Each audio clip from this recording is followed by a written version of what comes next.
fifth. I'm fifth. I'm the fifth one here. Hello, everybody. This is Ethan. Normally, I would begin the show with a song, but I'm not beginning the show with a song tonight. I'm going to begin the song with a poem.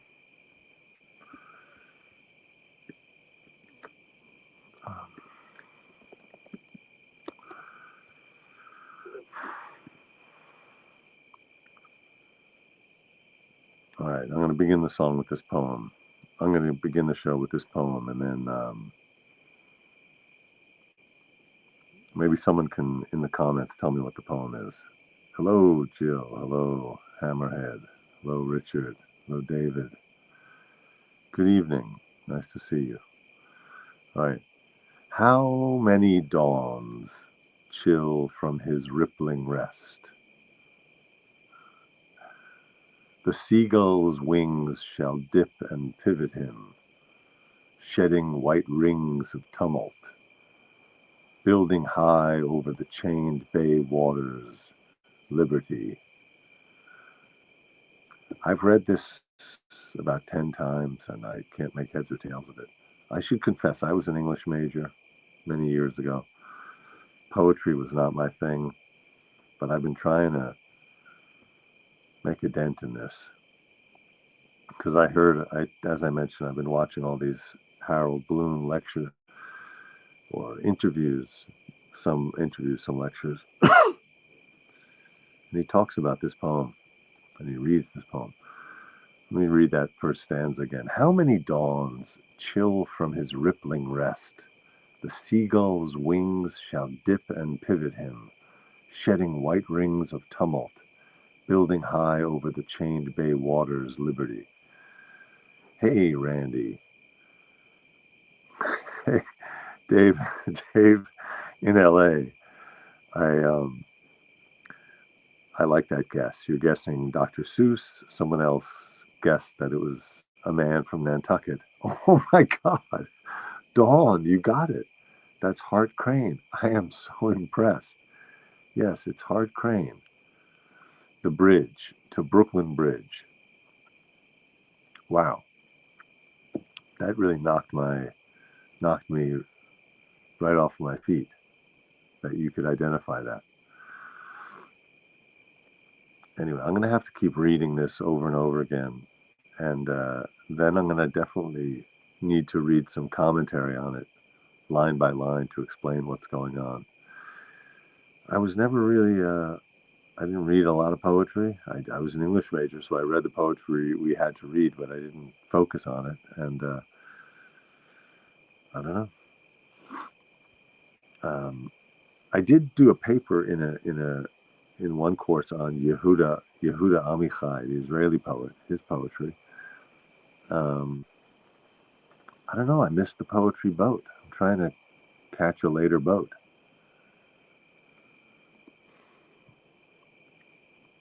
Ms. Snow says, I'm over the moon that you mentioned Harold Bloom. He was 89 when he passed away. Yeah, I've been watching a lot of his lectures and interviews. He's David Feldman comments, poetry is stupid. That sounds like a comment from Leonard Riefenstahl, your nephew. That doesn't sound like a comment from David Feldman. Hello, Mom. Hello, everybody.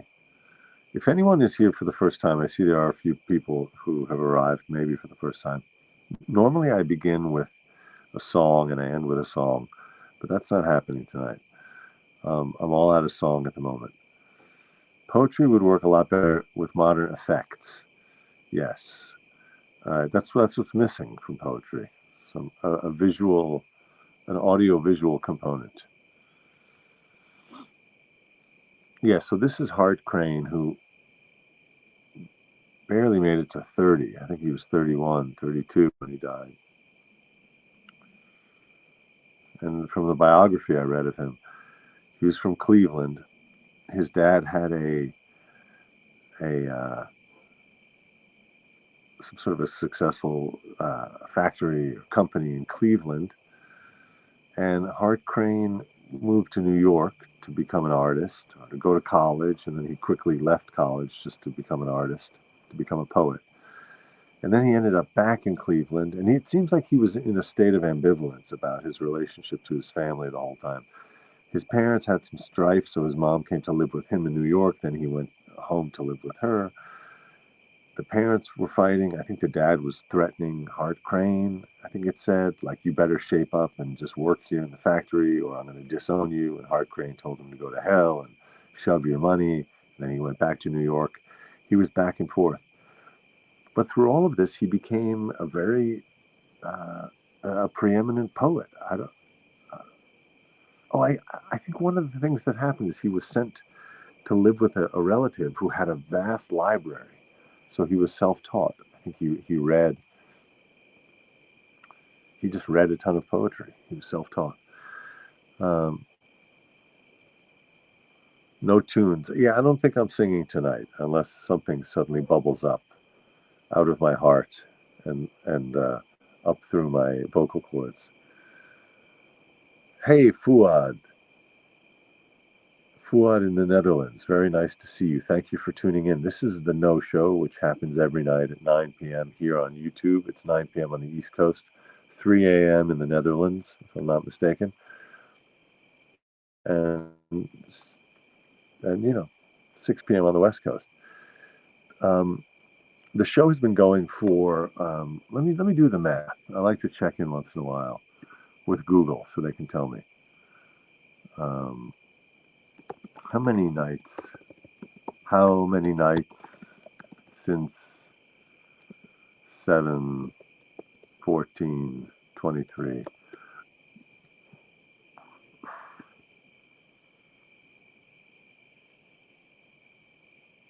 415. So today is show number 415. Oh, Fuad, hello. Okay, so you're in Seattle. So it's 6 p.m. over there. Nothing rhymes with toughening, says Nora. What about roughening? Is roughening not a word? Yes, today is show number 415. How many dogs? Is that a poem or a quiz? I don't know the answer to that.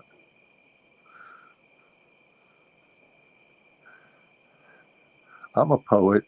You figure out what I'm trying to say. Yeah, well, there's something there, but it's a real thing. A poet is a real thing. I'm telling you. Um, hello, Jill A.M. Um,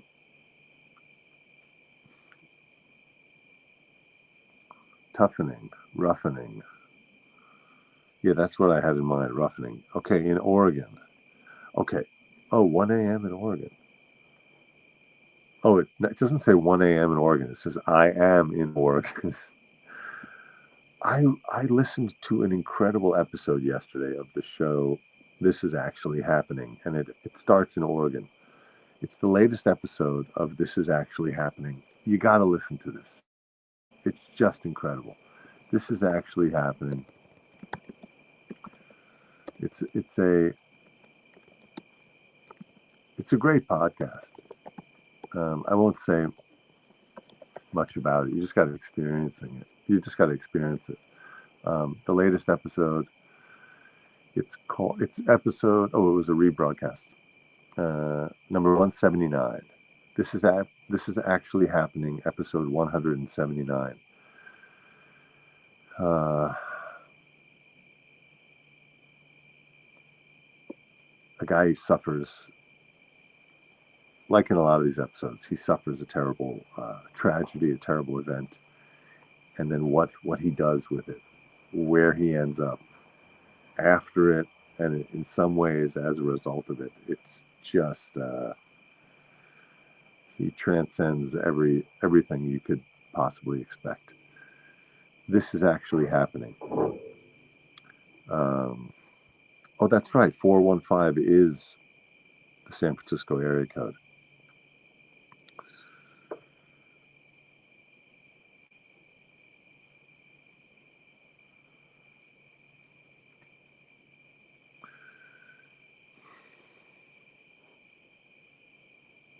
Wow, we have a big group tonight. This is a bigger group than usual. Thank you everybody for tuning in. It's Sunday, September 1st, and the crickets, the crickets and the cicadas are singing a raucous chorus in the woods behind me. The dogs are asleep or waiting by the window, watching me, asking themselves, is there another snack in our future? Yeah, that was a poem. Thank you. I'm making my way through that book that I mentioned, All Day Long. Is that what it's called? I still can't remember the name of the book I'm reading. It's brutal, it's civil war, it's all kinds of moments of brutality.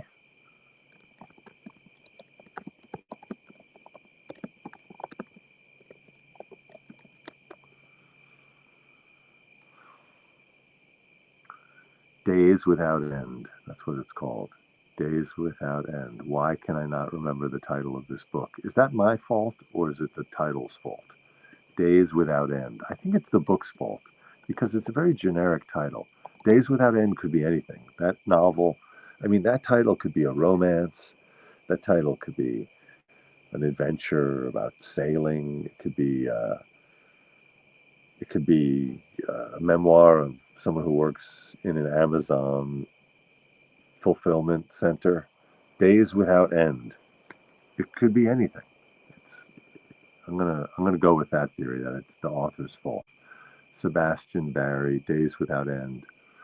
I'm enjoying it. I recommend it. He should have come up with a better title.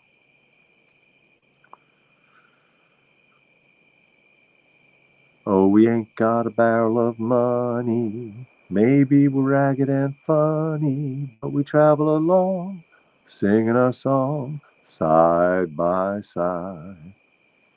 Through all kinds of weather, what if the sky should fall? Just as long as we're together, it doesn't matter at all. Da da da da da da da da da. Though they've all had their troubles and sorrow.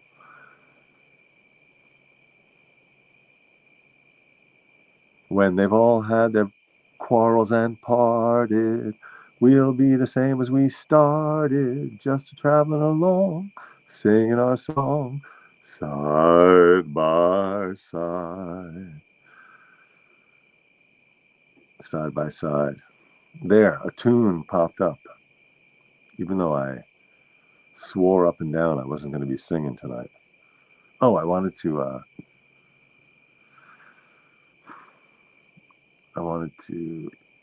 drop a link to this book into the chat so you can know what the hell I'm talking about. Oh, listen, this is also cool. I'm gonna share this. Okay, we have a few things happening. Through all kinds of weather, what if the sky should fall? Just as long as we're together, doesn't matter at all.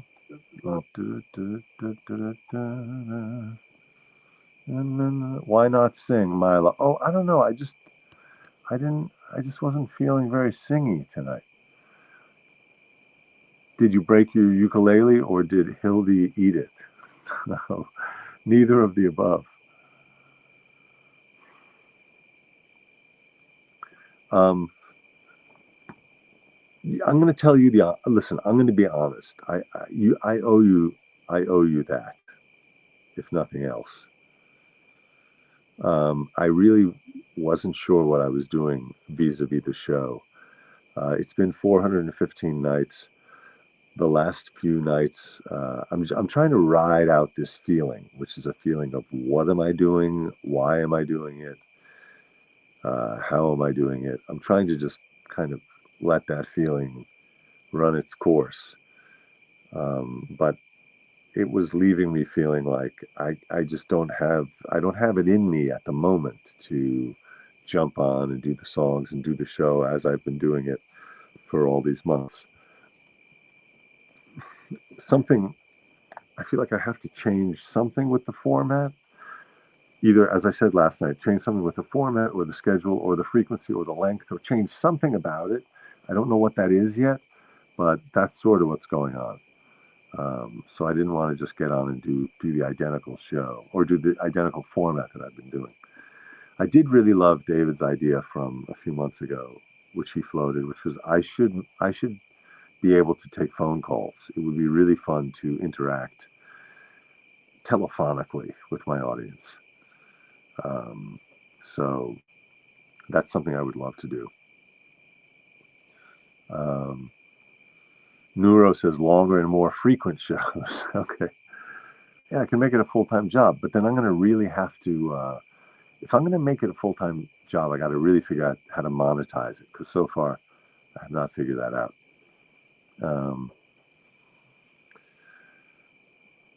What was the other length? Oh, the other link I wanted to drop in. This is incredible. This is incredible, even if, like you are unable to make heads or tails of the poem itself. But here is a video, if you can believe it. This is a video of, it's audio of Tennessee Williams reading Hart Crane. So it's a 43-minute video. Well, it's audio, but there are pictures of. There's at least one picture of Tennessee Williams. Tennessee Williams, who I don't think I had ever heard him speak before, but it's pretty amazing just to hear him intoning the poetry. Do it on Zoom, David says. Okay, I'll do it on Zoom. I gotta switch it up. We gotta talk. My father suggests do the show telepathically. That's actually a good idea. I don't know how you monetize telepathy. If you know anyone who can advise me on that, if there's anyone in the audience who can advise me on monetizing telepathy.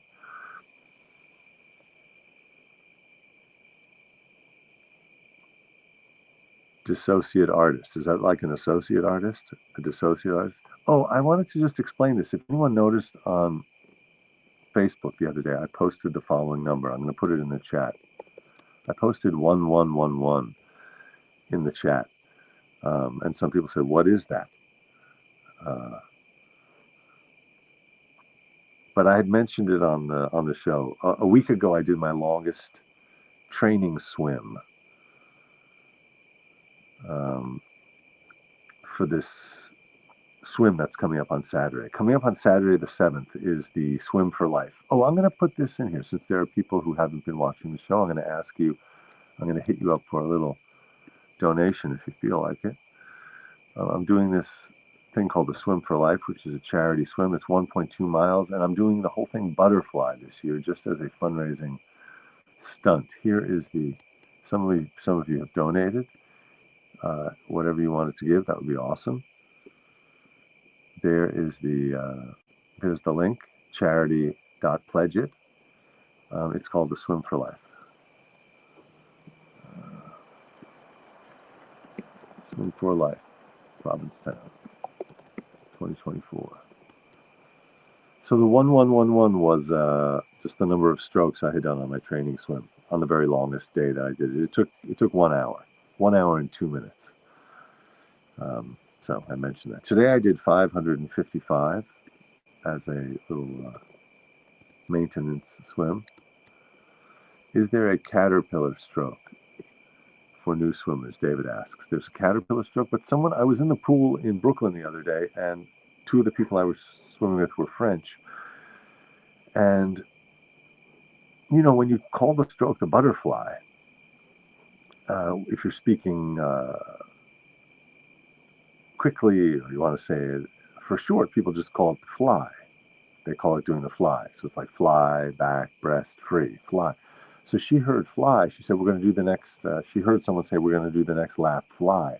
And she said, I don't know what the fly is. She thought it was like a fly, like a buzzing fly, which in French would be the moosh stroke, which I said, yeah, you just go like this. That's the fly. You got to do it really fast. Yeah, so the butterfly is this, and the fly is this. I don't know about the caterpillar stroke. Maybe. I know the word moosh. Maybe I learned it in French class, but I was reading a book probably 20 years ago about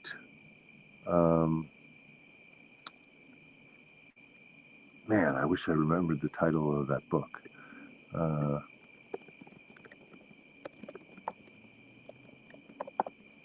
It was a book about the Marquis de Sade. At Home, that's what it was. It was called At Home with the Marquis de Sade. I think that was it. Let me look if that was like early 2000s. At Home with the Marquis de Sade. When was that published? Yeah, 1998. Yeah, that's it. 25 years ago or so.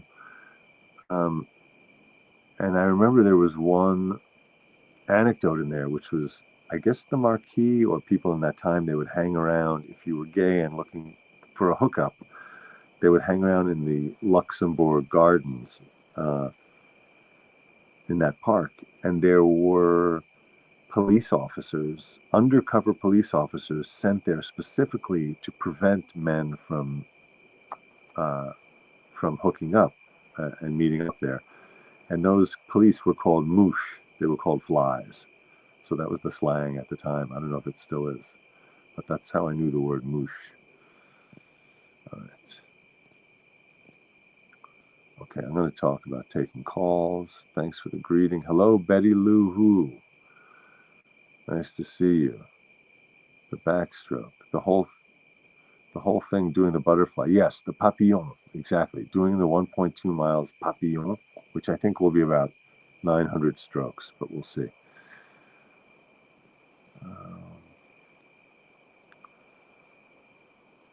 Okay, so that is the. I think that the invitation is finally ready for our big fundraiser on the 19th. Man, this has been a little bit of a marathon to get this together. But, oh, register here. There it is. Yes, I'm putting that link in there. And David, you're watching, you're part of this show. And the MC is Jamie Raskin, amazingly. We were able to, Barry was able to get him. So I'm putting that link in here. So please register to be a part of this event. It's a Zoom. It's happening at 7 p.m. on September 19th in 2.5 weeks. 7 p.m. on Thursday, September 19th for Movement Voter Pack. That's www.movement.vote. And I put the link to register for this Zoom in there. And we have a very big fundraising goal. And we have an incredible lineup of comedians, including David Feldman and John Fugelsang and Louis Black and Alonzo Bowden. And Barry, Lynn, and I will be co-hosting. And the MC is none other than Congressman Jamie Raskin, which will be very exciting. He's going to be our MC. We're honored and thrilled to have him. And then, of course, part of our lineup is Julia Quinn. Julia Quinn is the author of all of the Bridgerton novels. So that's the incredible lineup we were able to put together. There is the registration link. It's in the chat. I'll share it again. Send me a message directly if you have any questions, or if you have any suggestions. Neuro says, I haven't been on Zoom. What safety equipment is recommended? So for you to be on Zoom, you will want to have a helmet, and you want to have shin guards, and also definitely going to want to wear a cup, because there's a lot of groin strikes and groin kicks on Zoom. And you also really definitely want to have some sort of protective gear for your two front teeth. Those are the recommended. Zoom, yes, goggles also. Yeah, goggles.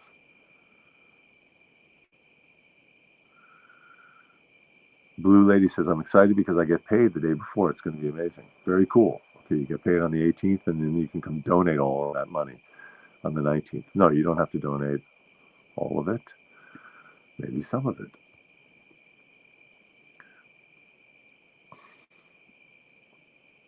How about a union song for Labor Day? Oh, Jesus, I'm going to do that. You're right.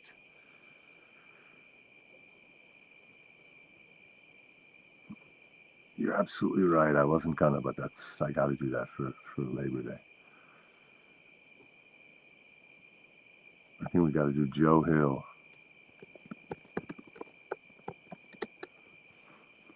Sort of a ghost song / labor song.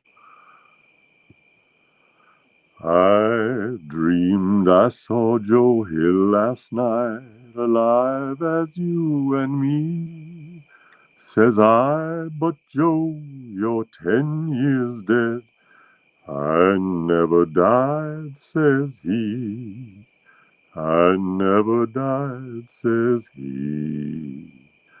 In Salt Lake City, Joe, says I, him standing by my bed.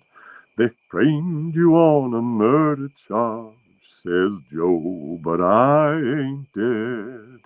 Says Joe, but I ain't dead.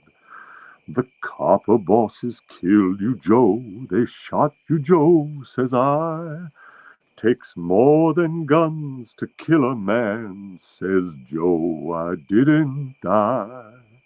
Says Joe, I didn't die.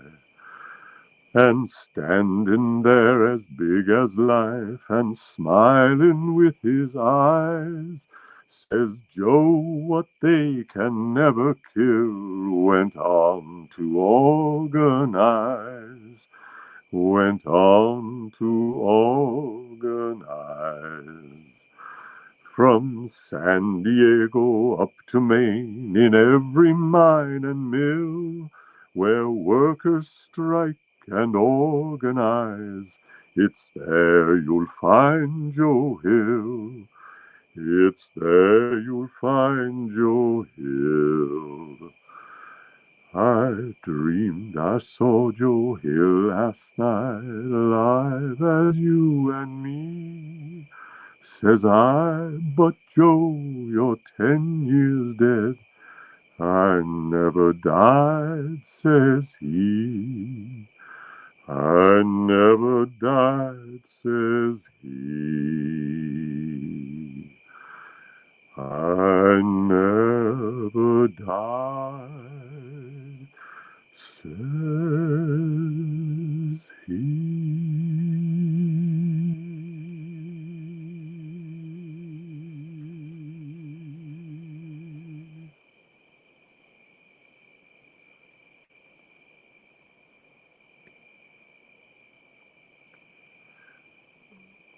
Joe Hill was a union organizer and songwriter. In 1914, he was accused of murder, and the following year, he was executed, even though many people believe he was innocent.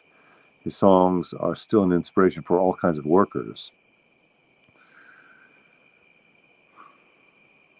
Starting in the 1930s, the African-American actor and singer Paul Robeson was one of this country's most passionate voices for the outsider. He lent his voice to the struggles of blacks, workers, and anyone who had trouble getting a fair deal.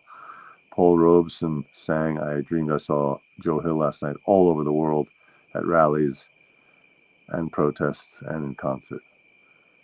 1936, composer Earl Robinson, text by Alfred Hayes. I dreamed I saw Joe Hill last night. I recommend checking that out on YouTube, of course. And as people have pointed out, Joan Baez sang it famously. But Paul Robeson's version, that's how I first knew it. Paul Robeson, Joe Hill. I'm going to drop a link to that YouTube. I dream. Thank you, David, for that suggestion to sing a union song. I totally spaced on the fact that it was Labor Day. There it is. There's Joe Hill.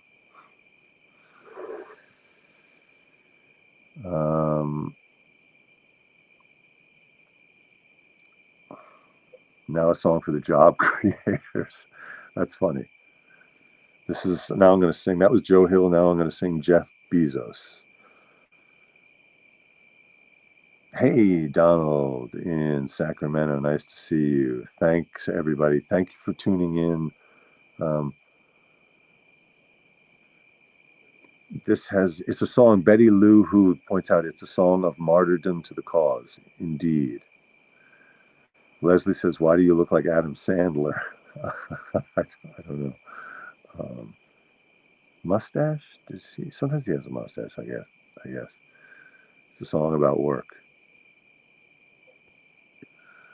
All right, everybody. Thank you so much for tuning in. I'm going to keep working on what the format changes. But in the meantime, this show is the No Show. I'm Ethan. There, that's my name. I'm Ethan. The show happens every night at 9 p.m. East, 6 p.m. West, right here on YouTube. I'm Ethan. This is the No Show. I thank you for your eyes and your ears, and I look forward to seeing you tomorrow night and hence.